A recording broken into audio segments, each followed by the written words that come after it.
ഞാനിങ്ങനെ ആലോചിക്കായിരുന്നു, പണ്ടൊക്കെ ഓരോ വീട്ടിലും 10-15 പിള്ളേരായി. എങ്ങനെ ഇതിനെയൊക്കെ നോക്കിയാവാ? ഇവിടെ ഒന്നിനെ കൊണ്ടുണ്ടല്ലോ, എൻ്റെ ദൈവമേ. കഴിക്കാൻ ഇത്തിരി കടലയും കൊടുത്തിട്ട് അടുക്കളയിൽ പണിയെടുക്കാൻ പോയതാ. ദാഹിച്ചപ്പോൾ തിരിച്ചു വന്ന് വെള്ളം കുടിക്കാൻ നോക്കണു. ഇതാണ് അവസ്ഥ.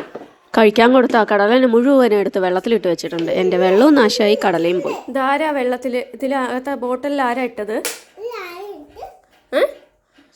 റിച്ചു. റിച്ചു എന്തിനാ ഇട്ടേ? റിച്ചുവിന് കഴിക്കാനല്ലേ അമ്മ തന്നേ? കഴിക്കാൻ തന്നല്ലേ അമ്മ കടല? ആരാ ബോട്ടലിലിട്ടേ? നോക്കട്ടെ, ആ മുഖം ഒന്ന് കാണിക്ക.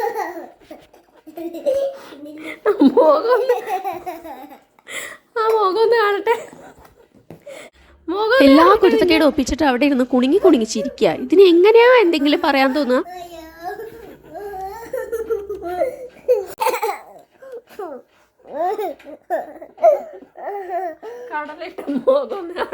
സോപ്പിടാനോ ആളെ കയ്യിലെടുക്കാനോ ഇവരെ കഴിഞ്ഞിട്ടേ ഉള്ളൂ ബാക്കി. ഇതൊക്കെ എവിടെ നിന്ന് പഠിച്ചിട്ട് വരുന്നോന്നാണ് അറിയാത്തത്.